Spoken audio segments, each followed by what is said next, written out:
Selamat datang pemirsa, kembali lagi bersama Kasih Fakta.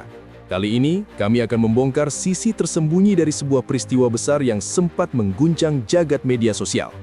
Kabar tentang Benyamin Netanyahu disebut meninggal dunia menyebar begitu cepat, begitu luas, dan terasa begitu nyata. Tapi anehnya, tidak ada satupun negara yang mengonfirmasi. Tidak ada pernyataan resmi, tidak ada tanda darurat dari pemerintahan. Jadi pertanyaannya, bagaimana mungkin kabar sebesar ini bisa dipercaya jutaan orang, padahal bukti nyatanya justru menunjukkan hal yang sebaliknya? Apakah ini sekedar kesalahpahaman atau ada sesuatu yang sengaja dibentuk untuk memengaruhi cara kita melihat kenyataan? Namun sebelum lanjut, jangan lupa tekan tombol like, subscribe, dan aktifkan lonceng notifikasi, supaya Anda tidak ketinggalan fakta menarik yang akan kami ungkap berikutnya. Karena yang akan kita bahas setelah ini bukan cuma soal benar atau salah, tapi bagaimana sebuah kabar bisa terasa begitu nyata, bahkan ketika tidak pernah benar-benar terjadi. Kabar itu datang seperti ledakan yang tidak terlihat, cepat, dan langsung memecah perhatian publik. Pada 12 Maret 2026, Benyamin Netanyahu masih muncul dalam pidato publik. Namun, tidak lama sesudah itu, potongan video berkualitas rendah dipakai banyak akun media sosial untuk membangun narasi baru. Mereka menuduh rekaman itu janggal, lalu mendorong dugaan bahwa Perdana Menteri Israel sudah tewas atau mengalami sesuatu yang disembunyikan. Dari sinilah rumor mulai bergerak. Bukan dari pernyataan resmi, bukan dari lembaga negara, bukan dari konferensi pers, melainkan dari unggahan liar yang disebarkan berulang sampai terdengar seperti kebenaran. Di tengah perang dan suasana regional yang tegang, kabar seperti ini mudah menyalakan imajinasi publik. Pada 15 Maret 2026, laporan Reuters menegaskan bahwa rumor kematian atau cedera Netanyahu telah disiarkan media pemerintah Iran dan menyebar secara online, terutama di Iran dan media sosial. Ini seharusnya menjadi kabar yang mengguncang dunia. Seorang kepala pemerintahan negara yang sedang terlibat konflik besar tidak mungkin dikabarkan meninggal tanpa efek politik langsung. Normalnya, akan ada pengumuman resmi, perubahan pola pengamanan, pergerakan institusi, dan liputan masif dari media internasional papan atas. Tetapi, tidak satupun tanda itu terlihat. Tidak ada pernyataan dari pemerintah Israel yang mengonfirmasi. Tidak ada pengumuman dari militer Israel. Tidak ada pula arus berita dari kantor berita besar yang menyatakan kematian Netanyahu sebagai fakta.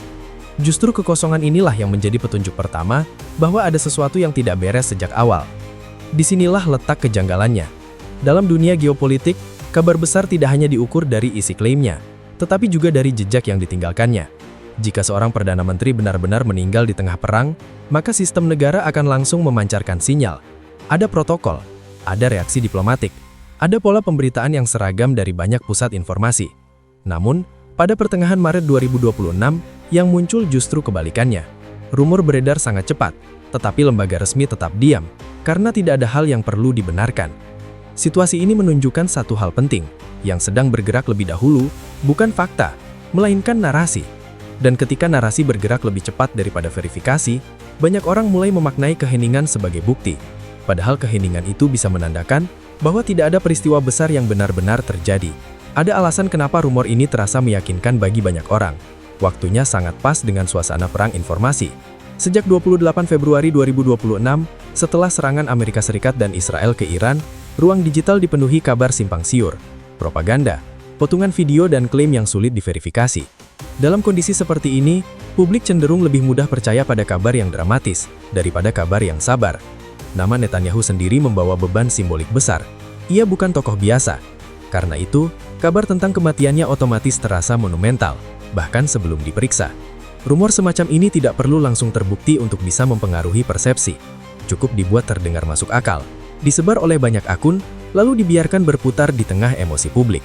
Di titik itu, banyak orang tidak lagi bertanya apakah ini benar, tetapi apakah ini sengaja ditutupi. Namun justru di sini analisa yang tenang menjadi penting. Pada fase awal penyebarannya, isu kematian Netanyahu tampak besar bukan karena bukti yang kuat, melainkan karena suasana yang mendukung.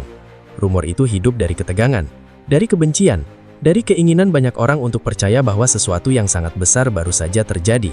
Padahal, semakin diperiksa, fondasinya justru makin kosong. Tidak ada konfirmasi, tidak ada dampak institusional, dan tidak ada pola respons global yang seharusnya muncul jika kabar itu benar. Artinya, sejak awal kita sebenarnya sedang melihat satu pelajaran penting tentang perang modern. bukan hanya rudal dan serangan yang dipakai untuk mengguncang lawan, tetapi juga kabar yang belum tentu nyata. Dan ketika sebuah rumor bisa terdengar lebih kuat daripada kenyataan, disitulah pertarungan persepsi benar-benar dimulai. Pada 15 Maret 2026, arah cerita mulai berubah. Setelah beberapa hari rumor berputar tanpa kepastian, muncul satu bukti yang langsung mengganggu narasi kematian Netanyahu. Ia tampil dalam sebuah video santai di sebuah kafe di pinggiran Yerusalem. Video itu diunggah melalui kanal resminya di Telegram, lalu cepat menyebar ke platform lain. Dalam rekaman itu, ajudannya menyinggung kabar yang beredar bahwa dirinya meninggal atau terluka. Netanyahu tidak menjawab dengan pidato panjang. Ia justru menanggapinya dengan nada ringan, sambil meraih secangkir kopi dan menyelipkan permainan kata yang menunjukkan bahwa ia sedang baik-baik saja. Momen ini penting, karena untuk pertama kalinya, publik tidak lagi hanya berhadapan dengan rumor, tetapi dengan sosok yang dituduhkan telah tiada.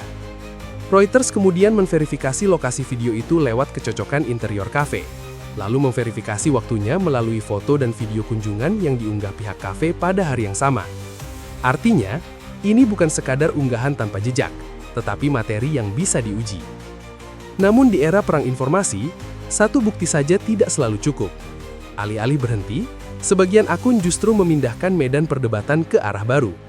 Mereka tidak lagi hanya mengatakan Netanyahu telah meninggal. Mereka mulai mengklaim bahwa video kafe itu palsu, dibuat dengan AI, atau hasil manipulasi visual. Pada 18 Maret 2026, Euronews menjelaskan bahwa gelombang tuduhan ini muncul setelah video pidato Netanyahu pada 12 Maret dipotong, diperbesar, lalu dipakai untuk menuduh ada kejanggalan pada bentuk tangannya. Dari situ lahir narasi bahwa penampilan berikutnya, termasuk video kafe, hanyalah upaya menutup fakta yang sebenarnya. Padahal penjelasan verifikasi justru menunjukkan hal sebaliknya. Kesan jari yang tampak aneh berasal dari kualitas gambar yang buruk dan distorsi cahaya. Sementara versi yang lebih baik menunjukkan tangan yang normal. Di titik ini, perang persepsi naik satu tingkat. Yang diserang bukan hanya tokohnya, tetapi juga alat bukti yang membantah rumor tersebut. Lalu datang momen yang jauh lebih sulit dibantah. Pada 19 Maret 2026, kantor Netanyahu menjadwalkan konferensi pers dengan media internasional. Ini bukan lagi video singkat yang bisa dituduh direkam sebelumnya. Ini adalah penampilan terbuka di hadapan wartawan. Reuters mencatat bahwa pada kesempatan itu, Netanyahu membuka pernyataannya dengan kalimat yang sangat langsung. Ia berkata bahwa dirinya hidup, dan para wartawan yang hadir menjadi saksi. Kalimat ini bukan sekadar sindiran, ini adalah pemutusan jalur rumor secara frontal. Sebab setelah seorang pemimpin tampil langsung, berbicara dalam ruang yang dapat disaksikan banyak pihak, lalu diliput wartawan internasional, ruang untuk mempertahankan kabar kematian menjadi jauh lebih sempit. Rumor yang sebelumnya tampak liar dan besar, mendadak kehilangan pijakan. Bukan karena ada sensor, bukan karena ada operasi penutupan, tetapi karena realitas akhirnya muncul di depan kamera yang tidak dikendalikan oleh penyebar klaim. Yang menarik, dua tanggal ini memperlihatkan pola yang sangat jelas. Pada 15 Maret, kubu yang diserang menjawab dengan bukti visual yang bisa diverifikasi. Pada 19 Maret, jawaban itu diperkuat lagi dengan penampilan terbuka di depan media. Dengan kata lain, bantahan tidak datang sekali, lalu selesai. Ia muncul bertahap, makin kuat, dan makin sulit digoyang. Dari sini terlihat bahwa rumor itu tidak runtuh karena penjelasan teoritis, tetapi karena rangkaian bukti yang terus bertambah. Dan justru disinilah pelajaran pentingnya. Dalam konflik modern, kebenaran sering tidak menang hanya karena ia benar. Kebenaran harus muncul, terlihat, bisa diperiksa, lalu diulang dalam bentuk yang lebih kuat daripada kebohongan. Bab ini menunjukkan momen ketika arah cerita berbalik. Bukan saat rumor pertama kali menyebar, tetapi saat bukti mulai berdiri sendiri dan memaksa publik melihat kenyataan dari jarak dekat. Sesudah itu, pertanyaan yang layak diajukan bukan lagi apakah Netanyahu hidup atau tidak, melainkan mengapa masih ada orang yang tetap memegang rumor lama, bahkan setelah bukti nyata muncul di depan mata secara terbuka. Pada 16 Maret 2026, medan pertarungan berubah. Setelah video Netanyahu di kafe muncul sehari sebelumnya, perdebatan tidak berhenti di pertanyaan apakah ia hidup atau tidak. Narasi baru justru mulai dibangun. Video itu dituduh palsu, disebut hasil AI, lalu disebarkan lagi dengan bahasa yang terdengar teknis agar tampak lebih meyakinkan. Euronews mencatat bahwa tuduhan ini ikut dipicu oleh respons alat AI seperti Grok yang sempat salah menilai video tersebut sebagai deepfake. Pada saat yang sama, Reuters sudah lebih dulu melaporkan bahwa video 15 Maret itu berasal dari kafe di pinggiran Yerusalem dan diposting melalui kanal resmi Netanyahu. Ini penting karena sejak titik itu persoalannya bukan lagi kekurangan bukti, tetapi upaya untuk membuat bukti terlihat tidak bisa dipercaya. Disinilah pola perang informasi terlihat sangat jelas. Pada fase awal, rumor kematian dipakai untuk mengguncang emosi publik. Tetapi setelah bantahan muncul, strategi berikutnya bukan mengakui kesalahan, melainkan menggeser medan tempur ke wilayah yang lebih kabur. Bukan lagi mengatakan Netanyahu pasti meninggal, melainkan membuat orang ragu apakah video bantahannya asli. Ini langkah yang sangat efektif dalam konflik modern, sebab jika publik sudah dibuat tidak yakin pada bukti visual, maka fakta dan dugaan mulai berdiri seolah setara.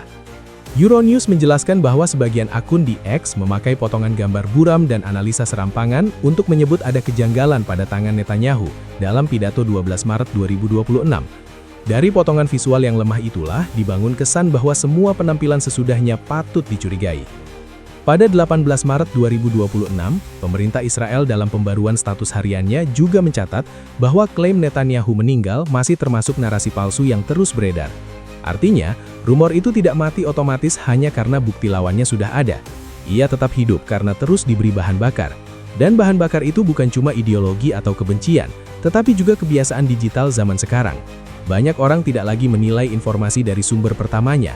Mereka menilainya dari seberapa sering informasi itu lewat di lini massa, seberapa emosional bunyinya, dan seberapa cocok dengan keyakinan yang sudah mereka pegang sebelumnya.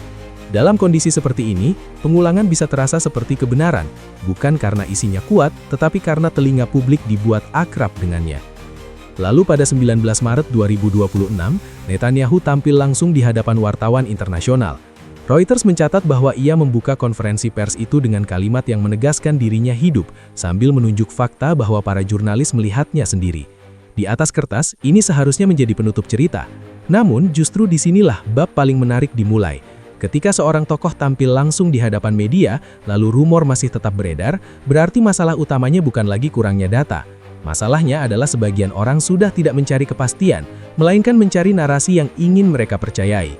Pada tahap ini, rumor tidak lagi berfungsi sebagai informasi, tetapi sebagai identitas posisi. Orang mempertahankannya bukan karena bukti mendukung, melainkan karena rumor itu cocok dengan emosi politik mereka. Karena itu, pelajaran paling tajam dari kasus pertengahan Maret 2026 ini bukan sekadar bahwa kabar kematian Netanyahu terbukti tidak valid. Pelajaran yang lebih besar adalah bahwa dalam perang modern, persepsi bisa terus bertahan bahkan saat realitas sudah muncul terang-terangan. Hoax tidak selalu menang dengan cara menyembunyikan fakta. Kadang ia menang dengan cara membuat publik lelah, bingung, dan curiga pada semua hal sekaligus. Saat itu terjadi, bukti tidak otomatis memulihkan kepercayaan. Bukti hanya menjadi satu suara lagi di tengah kebisingan. Dan itulah sebabnya rumor seperti ini bisa terasa sangat nyata, bahkan ketika tidak pernah benar-benar terjadi. Kasus ini memperlihatkan bahwa yang sedang diperebutkan bukan hanya siapa yang benar, tetapi siapa yang lebih dulu membentuk cara orang melihat kenyataan. Pada akhirnya, dari seluruh rangkaian peristiwa ini, kita tidak hanya melihat bagaimana sebuah rumor bisa menyebar begitu cepat, tetapi juga bagaimana persepsi bisa dibentuk, bahkan tanpa dasar yang kuat. Fakta sudah muncul, bukti sudah terlihat, namun tidak semua orang langsung percaya. Disinilah kita belajar bahwa di era informasi seperti sekarang, yang paling berbahaya bukan hanya kabar yang salah, tapi cara kita menerima dan mempercayainya. Karena itu, penting untuk tidak langsung percaya pada apa yang kita lihat pertama kali. Periksa, bandingkan, dan pahami sebelum mengambil kesimpulan.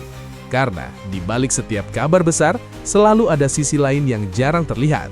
Dan itulah yang selalu kami coba ungkap di channel ini. Jangan lupa subscribe ke channel Kasih Fakta, dan aktifkan lonceng notifikasi, agar Anda tidak ketinggalan fakta-fakta menarik lainnya.